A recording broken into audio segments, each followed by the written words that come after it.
Estar bem informado tem um custo. Não estar, custa muito mais. André Ventura e António José Seguros estão na segunda volta. E cada detalhe conta. O palco das eleições é no Observador. Acompanhe passo a passo. Assine hoje o Observador e garanta acesso a todos os artigos, agora com 40 € de desconto. Saiba tudo em observador.pt. Faro.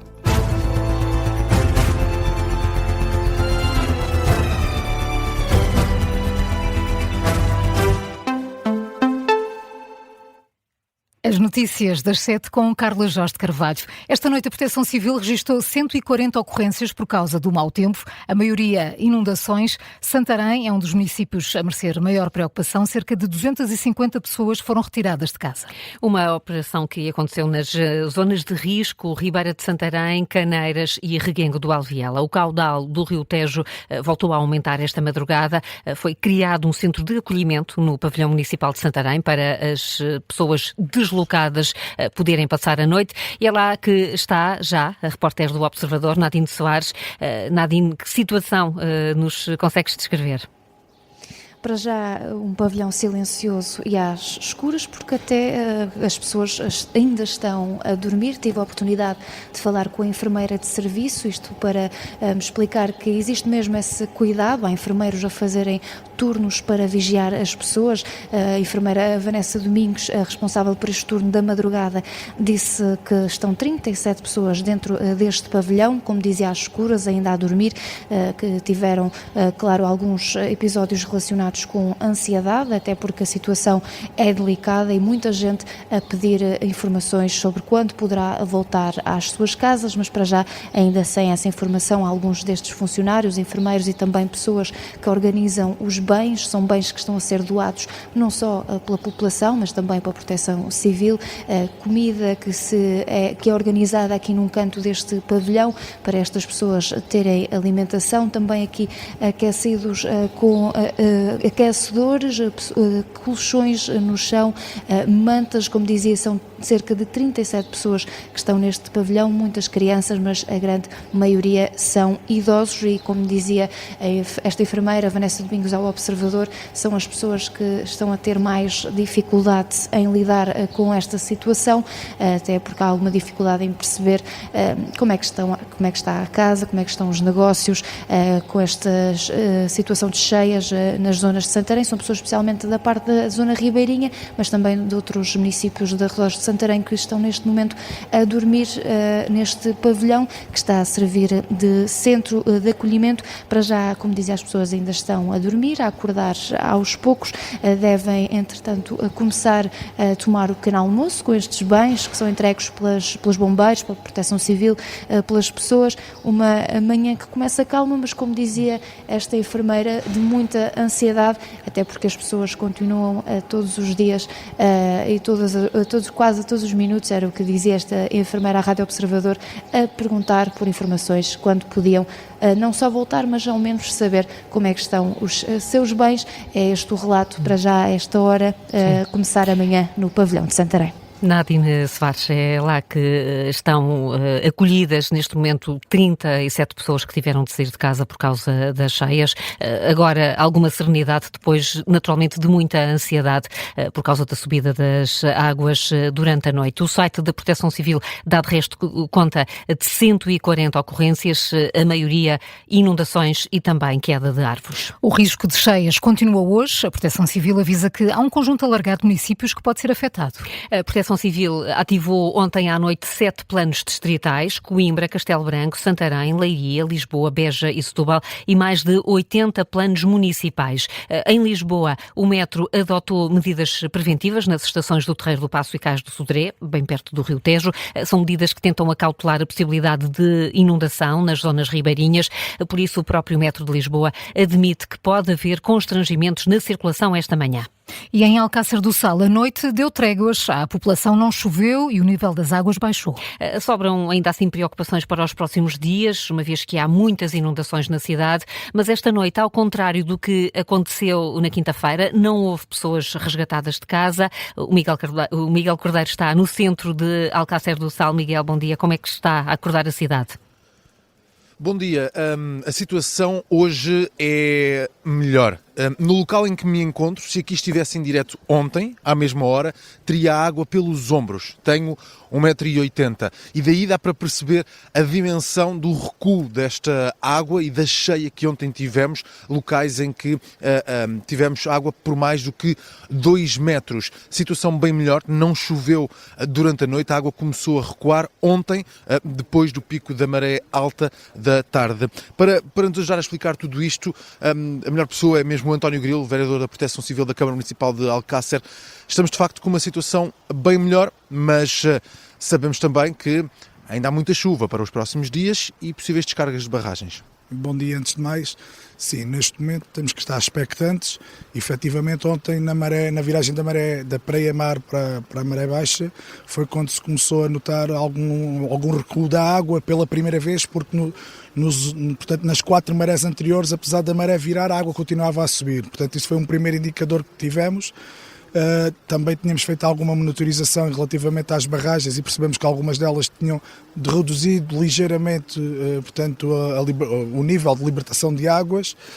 Efetivamente, neste momento, a água já baixou bastante, começou agora a maré vazante. A vazante começou agora neste momento também a levar alguma água pelo rio abaixo, com alguma capacidade de encaixe. No entanto, e como dizia bem, temos que estar expectantes, porque existem barragens que ainda não iniciaram as suas descargas, nomeadamente a barragem do Roxo e a barragem do Monte da Rocha. Portanto, é um briefing que nós vamos fazer daqui a uns minutos para tentar perceber qual é o estado dessas barragens e o que é que aí vem para as próximas horas, porque há um cenário que nós temos em cima da mesa que tem a ver com a precipitação que se afigura para as próximas horas, portanto, hoje e amanhã. Principalmente amanhã, principalmente amanhã. Portanto, isso tem tudo a ver depois com a capacidade de encaixe das barragens, porque se elas não tiverem capacidade de encaixar essa água, elas vão ter que a libertar. E se a libertarem, podemos voltar a ter aqui um cenário novamente muito desfavorável, não tanto, pensamos nós, mas desfavorável seguramente. Sim. O pior poderá já ter passado, vamos ver o que acontece nos próximos dias. Há agora aquilo que será o trabalho das próximas horas, dos próximos dias, o trabalho de limpeza, esperar que a água recue toda, tirar daqui o lixo, a lama, e com isso as pessoas vão querer começar a regressar a casa. Temo que possam tentar fazê-lo a casa e aos seus negócios, que possam tentar fazê-lo um pouco cedo demais. Sim, nós temos neste momento essa preocupação e as nossas equipas já estão preparadas para, se houver alguma necessidade, obviamente acompanhar as pessoas nesse sentido, mas evitar ao máximo que as pessoas se desloquem novamente para as suas habitações ou para os seus negócios. Nós temos também a necessidade de aferir novamente, algumas pessoas continuam nas suas residências porque optaram ficar e sentiram-se seguras, mas não têm fornecimento elétrico, portanto o desconforto térmico é acentuado e nós temos a necessidade de voltar e aí vamos fisicamente às casas das pessoas sempre pronto para aferir das suas necessidades e reforçar e portanto nós aqui vamos tentar ao máximo minimizar os impactos negativos que isto tem na vida das pessoas e o nosso contacto passa muito por aí. António, muito obrigado. Aqui a melhor descrição possível nesta altura do cenário em Alcácer do Sal, dizer que não houve pessoas resgatadas durante esta noite e que à medida que a água do Sado vai recuando, fica um cenário de muito lixo, muita cana, muitas garrafas de plástico, também o cenário da destruição. Há postes dobrados, há pedras que foram arrastadas. Ontem conseguimos ver arcas frigoríficas a serem transportadas pela água, contentores do lixo, garrafas de gás, para se perceber a força desta cheia que continua a afetar e de que maneira Alcácer do Sal, mas já não está no pior cenário que foi ontem, à meia da tarde.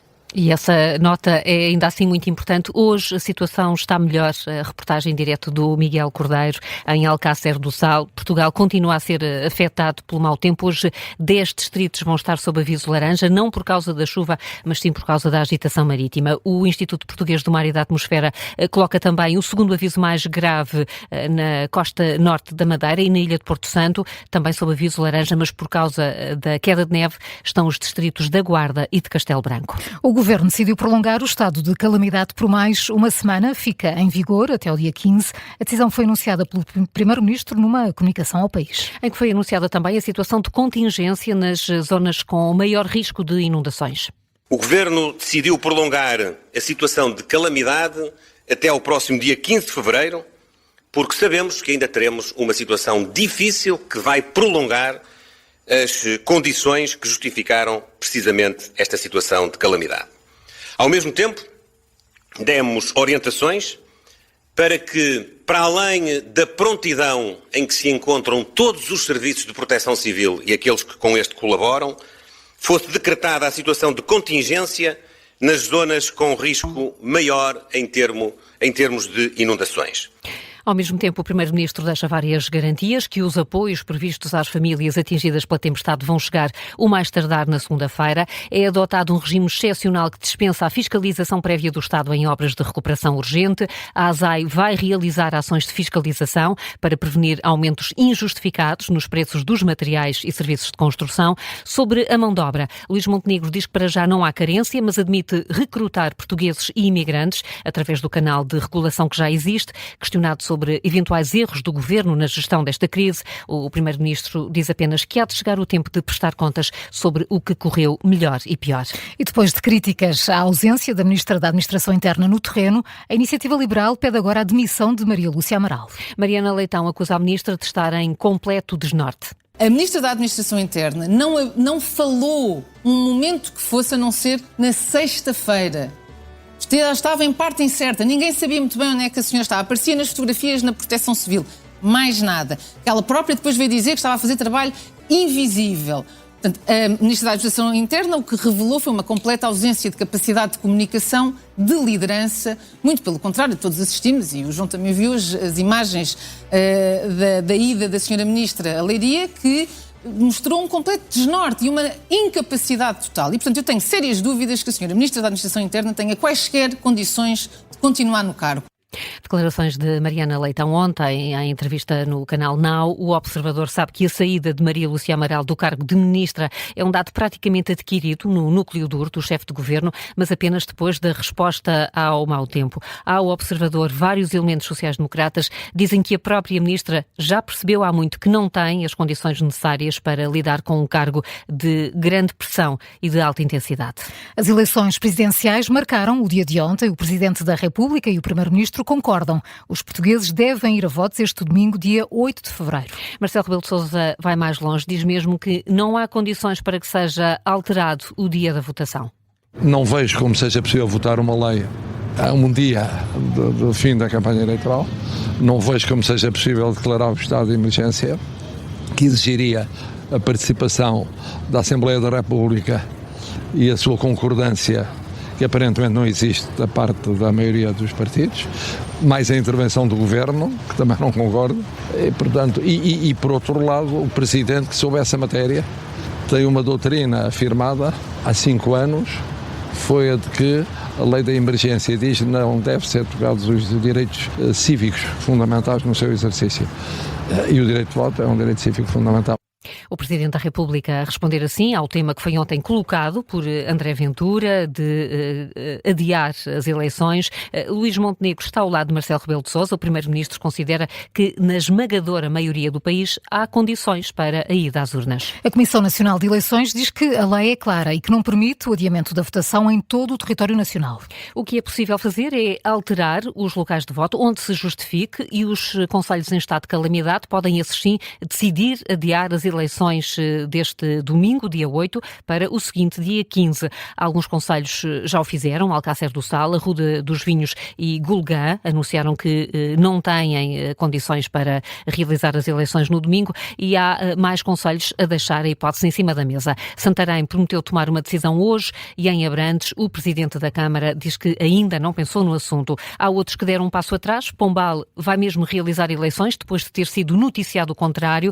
Em comunicado, a autarquia confirma que mantém as eleições de domingo por estarem reunidas as condições mínimas para a ida às urnas. E este vai ser também o tema do Explicador de hoje. Depois das 9, é a nossa convidada Teresa Leal Coelho, da Comissão Nacional de Eleições. Hoje é também o último dia da campanha eleitoral. António José Seguro vai terminar o dia a norte, no Porto, e André Ventura numa das zonas mais afetadas pelo mau tempo, Alcácer do Sal.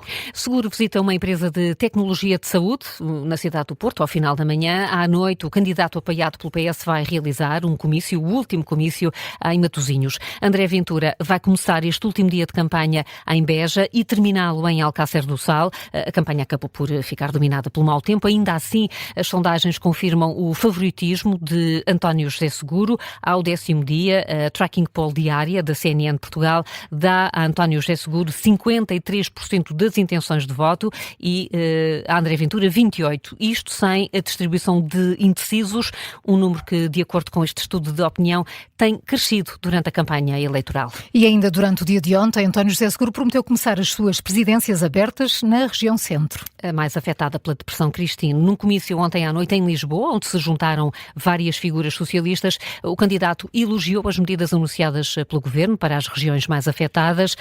Num comício de tema único, Seguro dramatizou também o apelo ao voto. Vasco Maldonado Correia. Ainda com o mau tempo a marcar a agenda, Seguro elogia as medidas anunciadas pelo Primeiro-Ministro, mas já com uma exigência. Se o Estado reconheceu que precisa de medidas extraordinárias para acudir numa situação de emergência, então significa que essas medidas extraordinárias terão que, no futuro, passar a medidas ordinárias para garantir que esse apoio às empresas e às famílias chegam a tempo e horas. E aproveita para anunciar onde vai começar a trabalhar se for eleito Presidente. E a primeira presidência aberta que farei é precisamente na zona centro, estando durante o tempo que for necessário nas zonas e nos territórios que foram devastados por esta tempestade. No dia em que Ventura pediu o adiamento das eleições, Seguro subiu ao palco no Fórum Lisboa para acusar o adversário de querer enganar os portugueses. E também já se aperceberam desta pequenina manobra, que é ver se vai pouca gente a votar. O socialista não quer os eleitores a cair na rasteira e recupera uma das máximas da campanha. Quanto mais votos tiver o próximo Presidente da República, mais força eleitoral ele tem para exigir ao Governo aquilo que é necessário em matéria de soluções para melhorar a vida dos portugueses. Repete que a decisão no domingo é fácil de fazer, diz que a rejeição de Ventura é uma questão racional. Eu não acredito que um português que pense bem, que pense racionalmente, olhe para esta situação e não a retire das suas opções. Em Lisboa, Seguro contou com o mandatário distrital e antigo ministro de António Guterres, Guilherme de Oliveira Martins. O nosso principal inimigo é a abstenção. E com a benção da atriz Beatriz Batarda. Disse que não era candidato da esquerda, mas o que se calhar ainda não sabia quando disse isso é que é o candidato da democracia. Comício animado na noite em que mais figuras do PS se juntaram à campanha de António José Seguro. No Fórum Lisboa apareceram nomes como Alexandra Leitão, Duarte Cordeiro, Maria de Belém e João Soares. Vasco Maldonado Correia a seguir a campanha de António José Seguro, que durante o dia de ontem acabou por afastar-se do apelo de André Ventura de adiar a data da segunda volta das eleições presidenciais. Mas o candidato apoiado pelo Chega insiste, sugere um acordo entre todos os municípios para adiar as eleições. Tentam mesmo contactar António José Seguro para discutir o tema, mas não teve resposta. Ontem, ao final da tarde, André Ventura deixou até propostas jurídicas para resolver o problema. Ninguém quer ser eleito. Eu também não quereria. Nem quero ser eleito com 10% dos votos. Ou com 15%. A questão da legitimidade aqui também é importante. Seja através de um estado de emergência, seja, por exemplo, através de um acordo municipal que envolva todos os municípios, ou quase todos, e a Associação Nacional de Municípios os represente, numa espécie de declaração de calamidade na maior parte dos municípios, ou em todos os municípios, neste caso, nós encontraremos a solução. Não me digam que não há solução. O candidato presidencial que dedicou o dia de ontem ao Algarve foi lá que insistiu na ideia de adiar as eleições presidenciais. São agora 7h18. Carla, antes da boa moeda, má moeda, que outras notícias marcam esta manhã?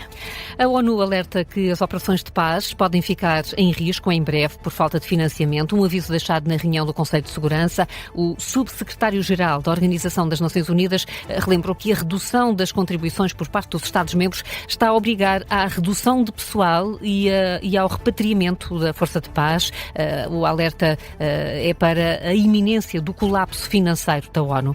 O chefe da diplomacia iraniana pede respeito mútuo nas negociações com os Estados Unidos. Representantes dos dois países reúnem-se hoje no Qatar para discutir o programa nuclear iraniano e a situação política no país.